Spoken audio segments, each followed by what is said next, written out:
Muy buenos días, amigos de Contacto Económico. En esta ocasión nos enfocaremos en el tema de prestatarios y prestamistas, sobre la cuestión del diferimiento de los créditos.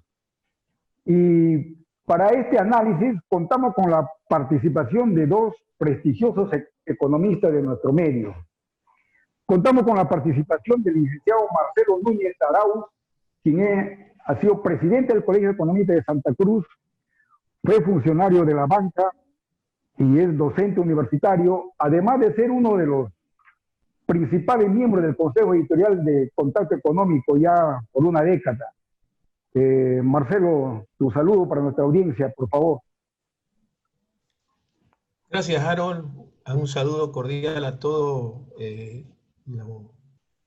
que leen la revista Contacto Económico. Para mí es un orgullo y un placer estar aquí invitado por Harold como presidente de Contacto Económico. Y bueno, vamos a analizar un poco la coyuntura referente al deferimiento del plan de pago, porque se ha hablado bastante. Yo escribí un artículo referente a ese tema.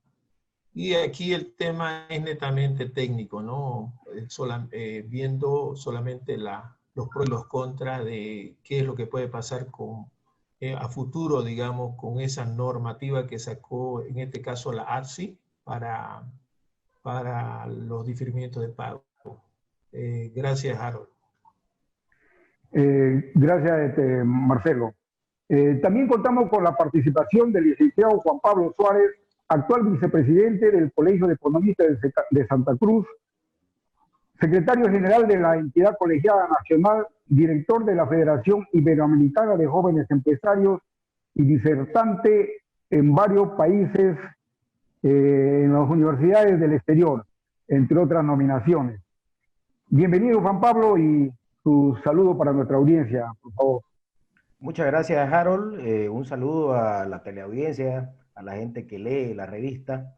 Como te decía, de repente fuera de cámara o fuera de la transmisión, es importante que... Me recuerdo cuando lo visitamos hace algunos años ahí en su oficina por la Alemana, firmamos un convenio con el colegio para ver temas económicos con respecto a la revista. Es importante que retomemos este relacionamiento entre ustedes, porque, bueno, creo que Contacto Económico es un vocero bastante válido en torno a temas económicos, ¿no? Entonces, aprovecho la oportunidad para que este sea el inicio de una nueva relación, de repente con el ámbito cambiado, ¿no? Ya no va a ser, me parece que todo está cambiando, se está acelerando la digitalización, entonces probablemente cambie un poco, pero este sea el punto inicial. Muchas gracias, Harold. Gracias, Juan Pablo, y seguro que sí vamos a retomar las conversaciones. Es necesario, digamos, aliarnos en estos momentos para contribuir a que desarrollemos al país, que saquemos al país de la situación en que está. No invitamos, digamos, en esta ocasión a ningún miembro digamos, de la Asamblea Legislativa, ni tampoco, digamos, a algún personero de la banca, debido a que ellos, como ya sabemos, tienen posiciones encontradas, y bueno, por ahí entramos en un debate sin salida. Entonces, hemos preferido, digamos, invitar a dos economistas independientes para que este análisis sea estrictamente técnico y académico. Como ya lo mencionó Marcelo, él escribió un artículo ya sobre este tema, y también Juan Pablo escribió un artículo relacionado a este tema, y ambos artículos están en nuestra plataforma para aquellos, digamos, amigos de Contacto Económico que quieran, digamos, descifrar o ver ese artículo. Están en nuestra plataforma www.contactoeconómico.com. Ya, en dichos documentos, ambos autores, digamos, se refieren al crédito, o sea, al diferimiento de los créditos. En este caso, Marcelo, ha pasado unos meses de que escribiste este artículo. ¿Mantienes tu posición de que no se puede, digamos, diferir los créditos hasta diciembre o enero del siguiente año, o ha variado en algo tu posición? Por favor. Yo me mantengo, es decir, mire, la banca, por ejemplo, siempre ha habido diferimiento de planes, ha habido reprogramaciones. La banca de por sí no ingresa, digamos, a directamente a ejecutar a un cliente que no paga, negocia con él, y eso lo digo por experiencia. Entonces, a la banca también no le conviene que no pague, ¿no? Es decir, muchos créditos incluso no tienen la solvencia y la garantía como para respaldarse, ¿no? Entonces, ¿cuál es la posición? El diferimiento, cuando usted difiere, va a modificar la estructura, se puede decir, financiera de cómo se califican los créditos, porque cada crédito amerita una calificación. Usted tiene una calificación de 1 al 7, 1 es excelente, 2, o sea, hay, bueno, no vamos a entrar en detalle, pero obviamente esa calificación, si usted, por ejemplo, en algún momento reprograma o difiere, esa calificación va a ser 2 o 3, ¿no? Pero sigue. Entonces, ahorita el problema, ¿cuál es? El problema radica en que no sé cómo ir a hacer la nueva calificación que va a tener la ASI para los nuevos prestatarios, porque va a tener que modificar. Ahorita está en stand-by los créditos, y obviamente cuando se vuelva nuevamente a pagar, digamos, veremos cuál es la posición, porque modificar por modificar, o sea, es decir, yo en ese momento decía, si la banca tiene una estructura y sobre esa estructura es lo que se saca rendimiento, rentabilidad y todos los parámetros financieros que se analizan, entonces necesariamente van a tener que modificarse. Pero no estoy en contra tampoco de los prestatarios. Yo también soy prestatario y debo a la banca, y yo creo que también Harold y Juan Pablo igual, ¿no? Y la mayoría, porque el problema aquí es preservar el sistema financiero, ¿no? Yo no soy banquero tampoco, no tengo acciones en banca, pero mi lógica me dice que hay que preservar el sistema financiero porque se puede fisurar, ¿no? En el largo plazo, porque si dejan de pagar muchos créditos, es decir, el flujo normal que tiene un banco se puede ver afectado, y por otro lado se eleva la cartera de crédito, ¿no? O sea, en otras palabras, se eleva, perdón, la mora, ¿no? Ese es el síntesis. Como me has dicho que una ronda pequeña, ese es mi análisis. Gracias, Marcelo. El gobierno, en su sana intención de ayudar, digamos, a reactivar la economía, lanzó el decreto supremo 4206 el 1 de abril, donde instruye a todas las entidades de intermediación financiera la postergación en 3 meses de sus planes de pago para cada prestatario. Pero además agrega, dentro de los 6 meses posteriores al último diferimiento, las entidades de intermediación financiera deberán convenir con sus prestatarios los términos para el pago de las cuotas diferidas. Este párrafo, digamos, se prestó para confusión en ambos lados, entre los prestatarios y, bueno, que no lo interpretaron tal como lo interpreta, por decir, la ASBI y la Asociación de Bancos. Creo que la Asamblea Legislativa, con el ánimo de mediar o de zanjar esa confusión, ya lanzó o sancionó una ley sobre este caso, sobre el diferimiento de los créditos, que lo lanza pues hasta fin de año, y cuya ley todavía no está firmada. La presidenta se niega a firmar porque, digamos, ve que contraviene, digamos, contra la situación normal del sistema financiero. ¿Qué dice al respecto, Juan Pablo? ¿Esa ley debiera ser firmada, no debiera ser firmada? ¿O cómo se podría salir de este embrollo? Porque, como decía, hay una confusión. Cada uno interpreta a su manera.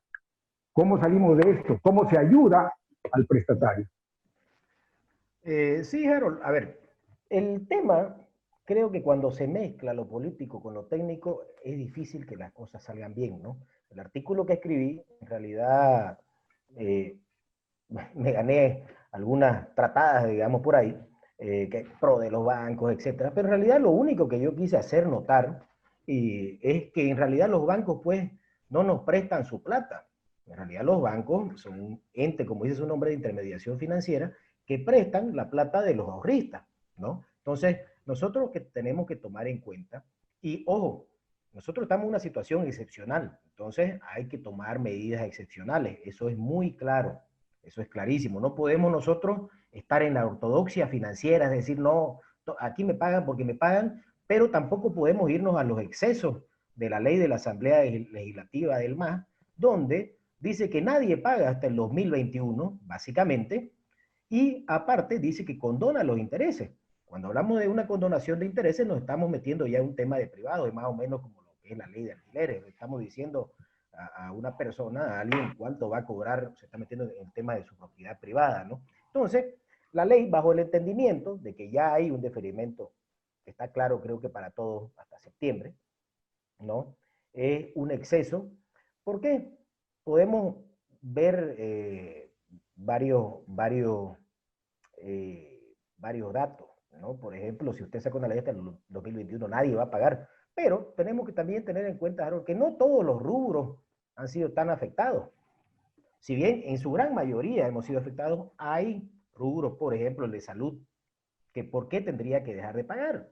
¿No? El rubro, por ejemplo, agricultor en general, con tropezones, con algunas dificultades, ha seguido trabajando. E incluso en algunos tipos de cultivos han habido cosechas récord, ¿no?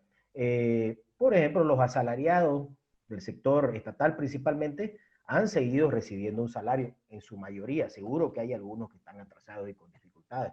Entonces, no podemos quitarle toda esa liquidez al sistema financiero. Además, que como lo decía Marcelo, ya hay, la normativa actual permite que los bancos reprogramen de acuerdo a la situación individual e independiente de cada prestatario, ¿no? De hecho, siempre lo hacen y por lo que tengo entendido ya lo están haciendo. Hay prestatarios que lo están solicitando y los bancos están accediendo a reprogramar o a diferir algunos pagos, ¿no? De acuerdo a la situación de cada caso. Tenemos que tener en cuenta ahorita que la mora es de 2%, pero esa mora es disfrazada. ¿Por qué? Porque la mora está enmascarada en un deferimiento hasta septiembre y recién, como la mora, bueno, Marcelo lo sabe más a detalle, como la mora entra a los 3 meses de plazo, nosotros vamos a saber la mora real recién, digamos, cercano a fin de año. Entonces, no sabemos hasta ahora cuándo tenemos la mora. Ahora, no nos olvidemos que en el decreto de reactivación económica hay un fondo, el FORE, que es un fondo de 12.000 millones de bolivianos, que está destinado precisamente a reprogramación de créditos, es exclusivamente para eso, reprogramación de créditos para empresas y pymes. Entonces, hay los mecanismos que hay que utilizarlos, ¿no? Yo en el artículo a lo que me refiero es que no le podemos decir ya nadie paga hasta el 2021, porque es un exceso que nos generaría un estrés financiero y también corre peligro de cierta manera el ahorrista, ¿no? Es que a mí me dicen a veces, pero si los bancos tienen plata, sí, pero no tienen su plata. De hecho, el coeficiente de actualización patrimonial es solamente el 13%, que en realidad está dentro de los márgenes normales para Latinoamérica. Y es bueno, pero es un indicador que le puede decir a la gente más o menos cómo es la situación. Hay otro dato interesante que estuve viendo. Las utilidades en el sistema financiero del 2019 hasta julio, hasta el 2019 hasta julio, el 31 de julio, fueron más o menos de 2.000 millones de bolivianos y han bajado a 600 millones de bolivianos. Entonces, tenemos una baja fuerte en el sentido del negocio y también tenemos que, por más, hay gente que tiene aversión al sistema financiero, pero les guste o no, un buen sistema financiero o un sistema financiero fuerte es bueno para la economía. Entonces, y también nos olvidamos que el sistema financiero genera gran parte de los empleos formales, ¿no? Entonces, no nos conviene que de repente los bancos dejen de invertir, dejen de abrir sucursales, cierren sucursales, ¿no? Entonces, es un tema que hay que tomarlo con pinza. No estoy en desacuerdo en la regulación, pero para mí, la ley de la ALP es un exceso. Es decir, que nadie paga hasta el 2021, ¿no? No es correcto. Y aparte de decir que se condonan los intereses. La gente, digamos, o sea, hay muchos prestatarios que están en la situación de que quieren, digamos, ese diferimiento. Y me voy a poner en el lugar del prestatario en este momento. Y la mayoría tiene que hacerlo, digamos, vía digital, dado que, digamos, las complicaciones que hay para hacer, digamos, los tratamientos así presenciales. Y he escuchado, digamos, a gente que dice, no, yo estoy tratando de de renegociar mi crédito, pero no quieren hacerlo. Es más, estoy pidiendo crédito por otro lado, tampoco me lo dan. Inclusive hay algunos que me dicen, no, yo voy a tener que ir a un prestamista extrabanco, o sea, los que ponen, digamos, intereses de usura. Porque, digamos, si yo no puedo pagar al banco, me pueden, digamos, embargar algo que tengo hipotecado. Claro que no lo hacen al momento, lleva su tiempo. Además, está de acuerdo a ley, está prohibido en este momento. Sin embargo, hay un proceso que va avanzando. Hay un descalificativo, baja su calificación. Entonces, y la mayor parte de la gente, porque para esto tendríamos que agrupar a tres sectores, tres grupos a la gente, ¿no? Algunos que, bueno, tienen sus cosas y lo único que luchan es para no perderlo. Hay otros que, digamos, están luchando para tener algunas cosas. Pero hay un grupo de gente que trabaja el día a día. O sea, que esa gente que no tiene cosas, no le interesa, no tiene nada para perder, pero, digamos, trabaja el día a día y como no tiene para dar de comer a sus hijos al siguiente día, especialmente los ambulantes, entonces, ¿y ahora qué hago? Voy al prestamista, digamos, al usurero, hablando así vulgarmente, por decir, ¿no? Con el perdón de la palabra. Pero entonces ellos aplican intereses de usura, le ahorcan, digamos. Entonces, ¿qué se hace en este caso? ¿Seguimos manteniendo esa posición? ¿O qué? Mira, Harold, yo hice un estudio referente a esos créditos, a los microcréditos, ¿no? Porque el principal banco, el que empezó en los años 90 fue el Banco Proden, el Banco Sol, ¿no? El Sol, dando los créditos así a sectores, ¿no? Mancomunados, sin ninguna garantía, digamos, se puede decir, de algún activo, sino más bien la garantía de personas, ¿no?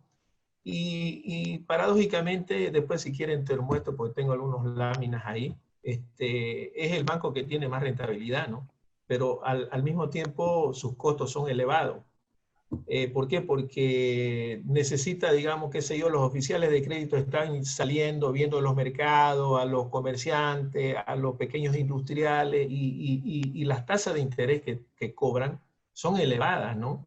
Pero, ¿qué es lo que sucede, digamos? Normalmente la gente, el tipo de gente, vamos a decir, no tipo despectivo, sino la forma, el sector donde está, es un sector que no tiene tiempo para ir al banco, ¿no? O sea, todo se lo hacen ahí. Es decir, el oficial viene con el documento, firman los tres, le saca fotocopia el carnet de identidad, sello, qué sé yo, y no es más, ¿no?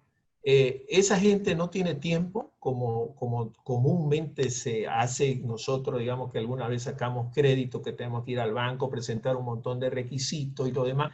Ese tiempo no lo tienen.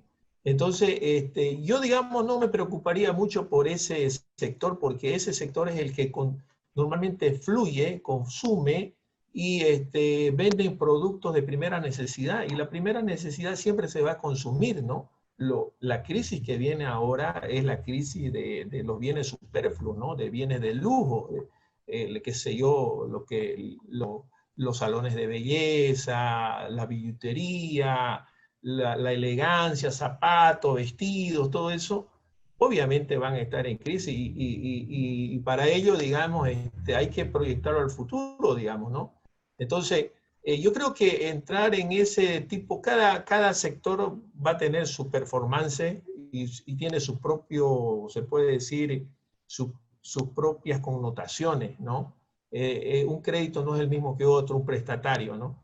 Lo que sí me gustaría, no sé, después en la otra ronda, es que podríamos compartir pantalla y te podría mostrar algunas cifras interesantes para ver las comparaciones, por ejemplo, con los países vecinos, cómo están los otros bancos referentes con Bolivia, digamos, cómo estamos nosotros, los bancos nacionales referentes a los países sudamericanos, ¿no? A los 10 países sudamericanos, para así ver cuál es el rendimiento o la rentabilidad que tienen los bancos nacionales. Mira. Por ejemplo, elegí 5 países, perdón, solamente elegí 3 países, después va Bolivia, Paraguay y Uruguay. ¿Por qué elegí esos 3 países? Porque son los que más se asemejan, digamos, a la economía boliviana Uruguay tiene 3.5 millones de habitantes, Paraguay tiene 7.5 y nosotros tenemos 11 millones de habitantes, ¿no? 11 millones de habitantes. Ahora, fíjate vos cómo, Uruguay, por ejemplo, estos son sus activos, es decir, todo lo que tienen, ¿no es cierto?, los bancos en su totalidad. Fíjate cómo va manteniéndose, pero Bolivia, que es azul, ¿no?, se va elevando, ¿no?, considerablemente. Es decir, la política de expansión y la política, lo que decía Juan Pablo anteriormente, que le ha aplicado la ASI para que ellos sigan invirtiendo en activos, es decir, nuevas sucursales, bancarización, aquí se nota claramente durante todos estos años. Fíjense cómo va aumentando. El Paraguay no tanto, pero obviamente lo que más, entre los tres países, el que más desarrolla es Bolivia. Es decir, aquí el empresario, el banquero, ¿no?, se ha esmerado para ir, qué sé yo, incrementando sus activos, ¿no? Ahora, los créditos, fíjate vos, los créditos en los tres mismos países, como hay muchos láminas, bueno, fíjense cómo igual Bolivia ahorita está con 24.000 al 19 estamos con 24.000 millones de dólares, ¿no? Es decir, comparado con Uruguay y con Paraguay, nosotros estamos, sí, estamos ahí, ¿no? Es decir, Bolivia, digamos, los banqueros en estos últimos años, estamos hablando del 2011 al 2019, de 2020 todavía no hay datos, ¿no? Porque esto es de FELABAN, de los datos de los bancos latinoamericanos. Fíjense cómo ha ido creciendo sus activos, ¿no? El azul, el color azul es de Bolivia, el color plomo Uruguay y los amarillos son los paraguayos, ¿no? Entonces se nota claramente de cómo se han ido invirtiendo recursos, digamos, en la banca, ¿no? Los créditos igual, fíjense, lo que más sobresale es Bolivia, ¿no? En este caso, precisamente porque ha habido un boom en este caso de crédito en estos últimos años y supera ampliamente a los otros países, ¿no? Ahora, en los depósitos también, ¿no?, ha habido una confianza, ¿no? Es decir, los depósitos es la confianza que tiene el público hacia el sector, hacia el sistema financiero, ¿no? Ahorita estamos con 25.6 millones de dólares, ¿no?, de depósito entre moneda nacional y moneda extranjera, ¿no? La mayoría es moneda nacional.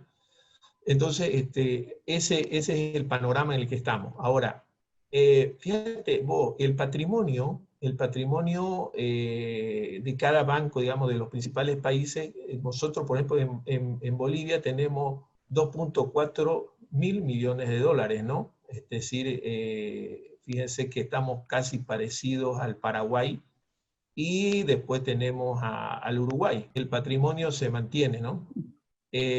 Ahora, las utilidades, aquí podemos ver, ¿no? Es decir, este es al 2019. Nosotros somos entre Bolivia, Chile, Colombia, Ecuador, Paraguay, Perú y Uruguay. Lo hemos sacado a Venezuela porque no hay dato. No.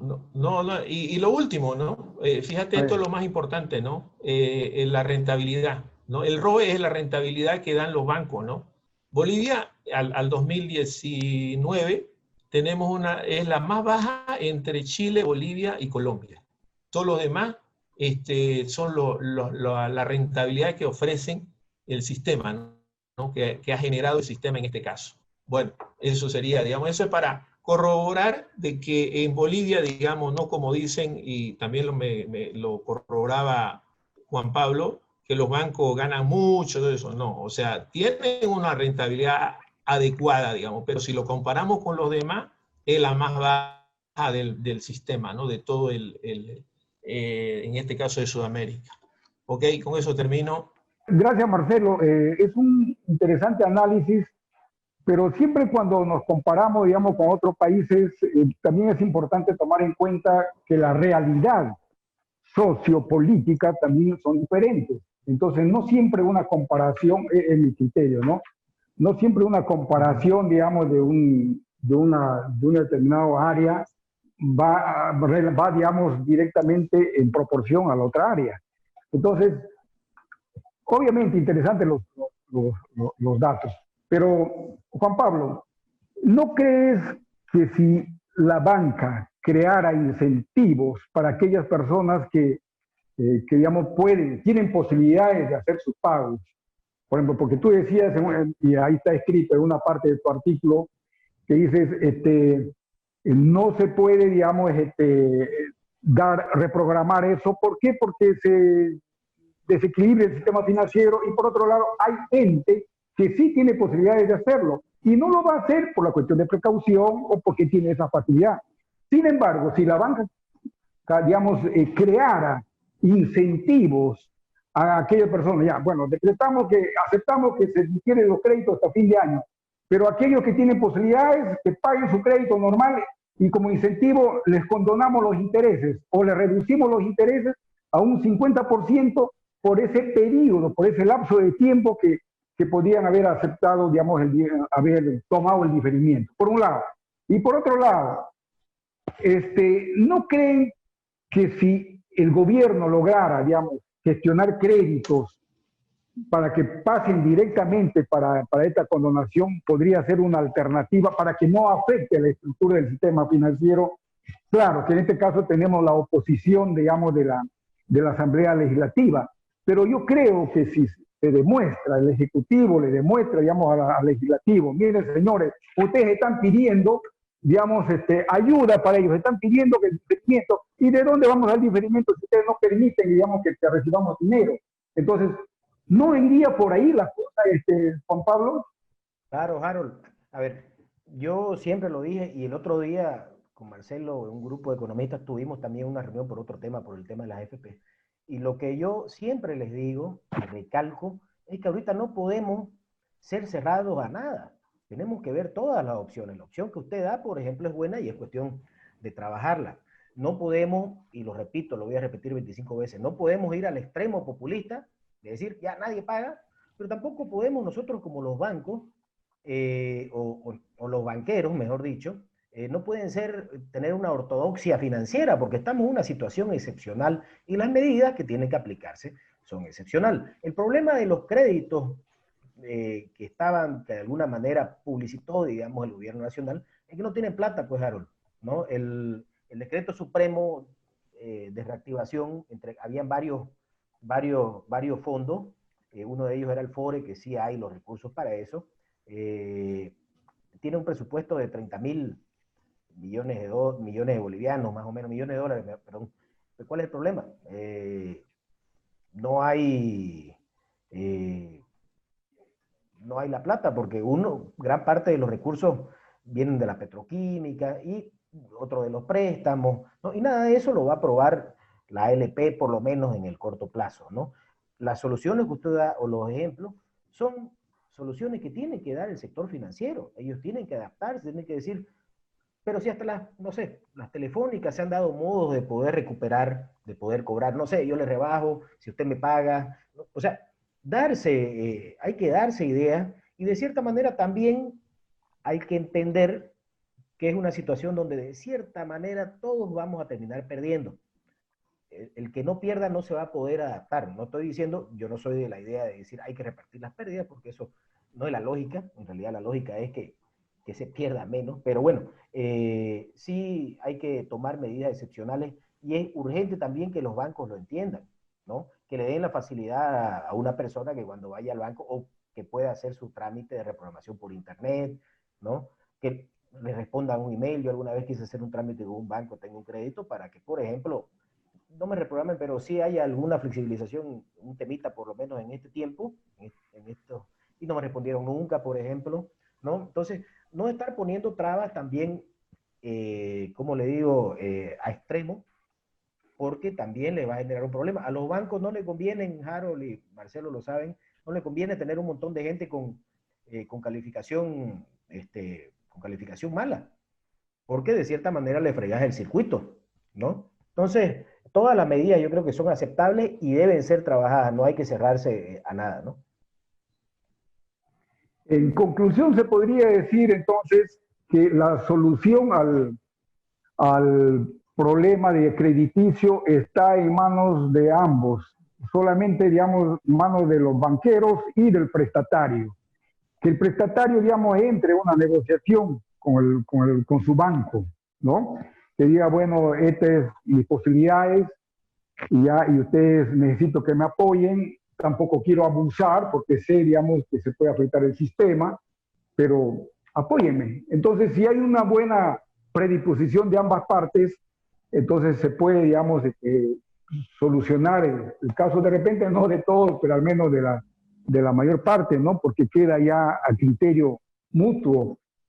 ¿Sería así, creo yo? ¿O qué opinan? A ver, Es la solución salomónica, ¿no? Que hay, ¿no?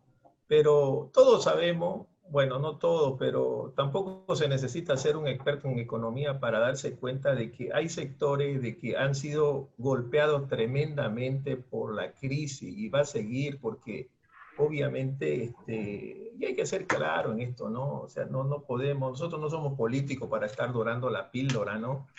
Y los banqueros también son objetivos, los oficiales de crédito son objetivos. Ellos saben perfectamente qué sectores van a tener problemas a futuro. Es decir, yo no voy a nombrar los sectores, pero todo el mundo sabe, digamos, ¿no?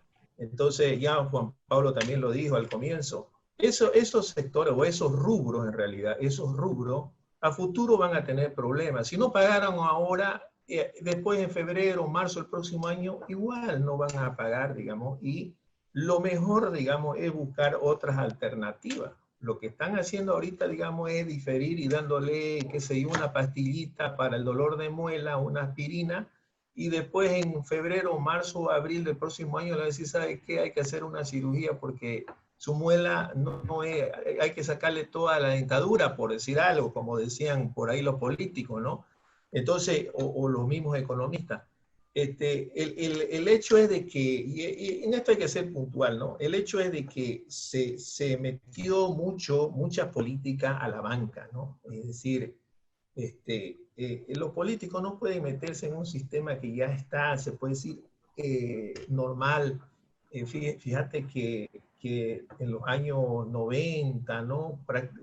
En los años 2000, 2003, 2004, 2005, la crisis que hemos tenido, el sistema financiero se ha mantenido, ¿no? Y es una de las grandes fortalezas que ha habido.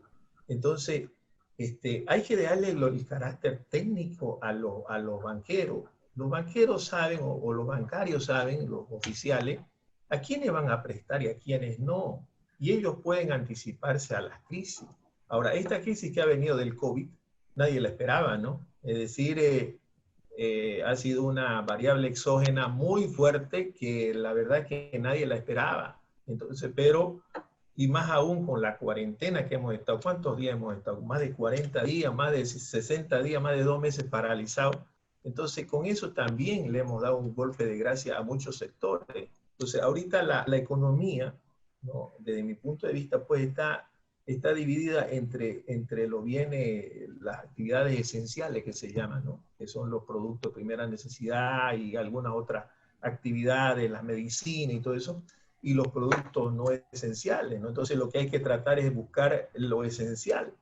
Y entonces bueno, los prestatarios de créditos que estaban en esas de lujo o no esenciales, pues tienen que ser lo suficientemente versátiles para buscar alternativas y buscarse actividades que generen rentabilidad, porque esas actividades anteriores no le van a dar, y eso es, hay que esperar que nuevamente la economía empiece a fluir, ¿no? Y entonces cuando viene una crisis como la que tenemos ahora, lo primero que hay que hacer es llenar el estómago y nada más, digamos, no hay que esperar a generar utilidades demasiado como hubo cuando hubo, en este caso, una bonanza económica como la que hemos vivido anteriormente, ¿no?